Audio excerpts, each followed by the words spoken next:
Hello, hello, hello. This is Tom from Tom and Ruth Philippine Adventures. How's everybody today? It's early in the morning here in the Philippines, and today I want to talk about weddings and getting married and what can you do and how do you do it? How do you get married and what kind of time frame? It takes anywhere. Some of my friends came here and you get married. There's a process you have to do depending on where you live. Each area is different. It can take 2 weeks, 3 weeks, 4 weeks because you got to go plant a tree. You got to go through sex education classes, things like that. But today I want to necessarily talk about that. What I want to talk about is marriage itself, getting married in the church or by tribe. A lot of people have asked me, and I did not know this.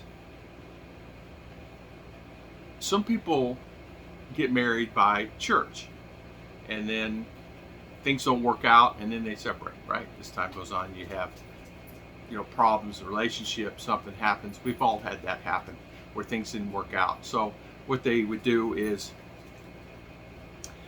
separate, and you get to go to the captive barangay and say, hey, we're not living here anymore, we want to live separately. So you get a form to live separately. Is it safe and secure to be with someone else? Not really. It's still against the law. Philippines looks at it, it's against the law. It's called adultery. They don't like that. And you can turn in the other person and they can actually go to jail if they know where they live and things like that. Most people just leave an area. Most people have a good relationship with other partners and said, hey, we're just not working out. And then they go on their merry way. And then if they get married, get with someone else, they have children and things like that. And just fine, they live their life. Homer, stop that. So there's a constant thing that people have asked, well, is there a way out? You can get annulment. If you're a foreigner, especially, American, I know this, you can leave the country and get a divorce and then refile the paperwork and you divorce from this lady here and refile the paperwork and you can actually marry somebody else. But Filipina cannot do that. And you're not, once she's married, she's married. There are instances tribal, and that's kind of what I want to get into today. I'm heading to the point of tribal weddings. How does it work? Well, you wake up one day and you say, I want to get married. But you are married. Maybe you're already married. A lot of people will go to the tribe, and even though they're married to someone else, and get married again. Can you do that? Is it legal? It's legal. But you're still married to someone else, right? How legal is it? Courts can decide that. Some areas it depends. Now, say for instance you met a lady and everything is perfect and everything is rosy and she's not married, and so you go through the process, get all the clearances and things like that. She's not married and you're not married, and you go forth and want to get married by tribe. Tribal weddings, no worries. You can get married by tribe. You can also get divorced by tribe. It's legal. It's the only legal way to get a divorce in the Philippines is divorce by tribe. And is it binding? It's binding. It's binding by law. And Philippine tribal can actually marry someone, and it goes into the system as you're married. Later on, if you find like that you just not doing well and things like that, you can get a divorce from that person. The thing what happens sometimes is more than anything else. Sometimes it's the same old story. It can get abused, meaning that if you're already married to someone and then you make a decision to, what do? You want to remarry this other person because you're more in love with this other person. You grew up and got through all the things that you went through, and you're okay with it. Well, that's okay. They let you get married through tribal. The thing that I'm not sure of, and I think it's still a legal document, it goes into the government. But I don't know how the other one works. If it's, because that, you can't null that one. It's null and void. So depending on where you live, depending on how it's processed. I know that some areas, especially up in Visayas, they have different way of doing things.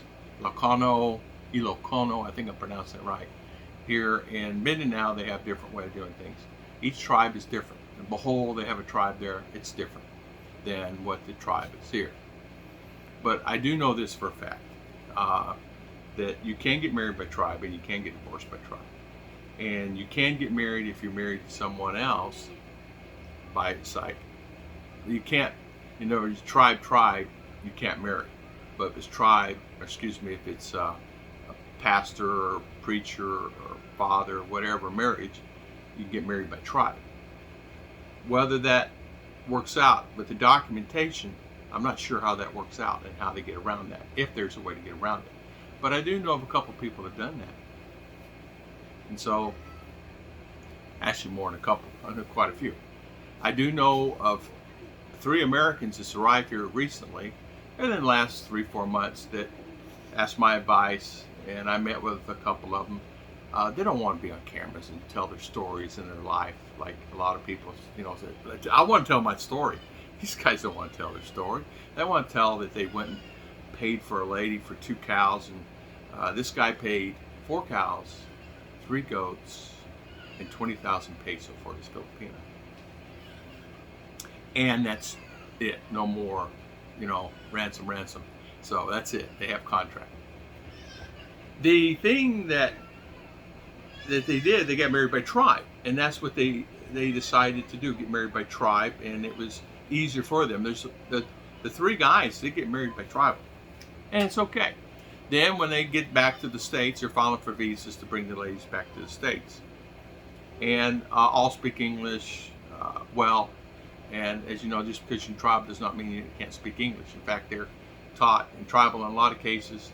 Just because you're tribe does not mean, in fact, they're highly intelligent and can speak English very well. And some are teachers.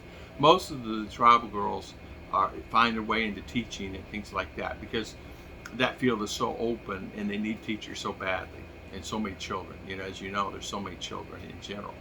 So teachers are readily something that, Omer, stop that. So he's being a little rascal today. My sock, I had to get him out of my sock, put it in my pocket. Omer? So, stop. No. Are you chewing your foot or your toe? Oh, never mind. He's chewing his toes. That's a good boy. Never mind. He's chewing his feet. I thought you were chewing the bed. Okay. It's okay.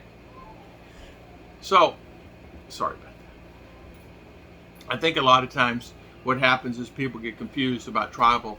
Is it a bad thing? No, it can be a good thing, because you can still do all the things you need to do as far as making the arrangements and having all the family there and things like that. And it's just a normal wedding like it is the other thing. It's just married by a tribal leader, and fill out the paperwork and send it in. And quite a few people have done that. And it's not, the advantage to that is it's not a long process. In other words, when you get married with tribe, you can do it like, hey, I want to get married on Saturday. Okay. Where if you fill out the normal paperwork, I want to get married, on Saturday. No. You got to go do this. And then you got to go do this. You got to go get your form filled out in Manila first.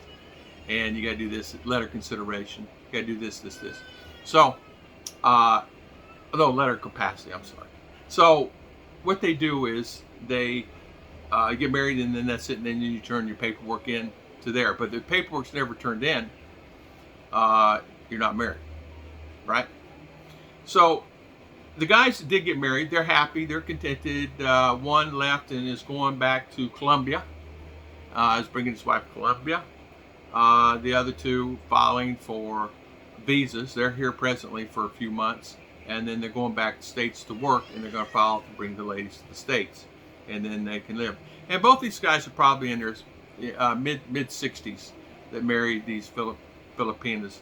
And the girls, age-wise, was, respectably 30 plus. So they didn't go for the young, they went for the 30 plus. I think one's close to 40, tribal, and which is fantastic and fine. And she has quite a few children and things, but he accepted that, and the children said it was fine, that if they go to the States, that's fine, because they're doing their thing anyway. So I found that quite interesting. This happened this week, and people were asking me these questions about it, and I did. And the guys are asking me for advice. Do you think it's? I said, yeah, it's legal. It's 100% legal. It's legal. In other words, it's binding. So once you're married tribe, you're married here. But you can eventually, if things don't work out, you can separate and get a divorce. So I want to go clear that up and talk about that today. I know a couple tribal leaders that I've talked to in the past and have got the scoop on that also. They don't wish to be on videos. Most people, I find that unless you're American or some Filipinas, want to be on TV or on video to find their man. But most overall are not really hip into doing it unless it's a foreigner or Aussie or a guy from UK and things like, well, great guys. I have a good close friend of mine's Australian and from UK, and they were telling me they tried to interview a lot of the other people and they were having problems too because they have channels. And I said, I know, I do too. I said, I just can't just go and say, hey, let's go do video. But I can go do one on Ollie, he's from Turkey, no worries. Or another American, no worries. Things like that. But as far as some of the tribal leaders and things like that, it's very tough. And you understandably so, you understand why they don't want to be on TV. It opens up, or video, it opens up a lot of things that they are questionable about. And they want people to ask a lot of questions, and then it gets into a lot of things. So I want to thank everybody for always watching my video. I realize it's almost 12 minutes. Sorry about that. Thank you so much for always watching. I'll see you guys next time on Tom and Ruth.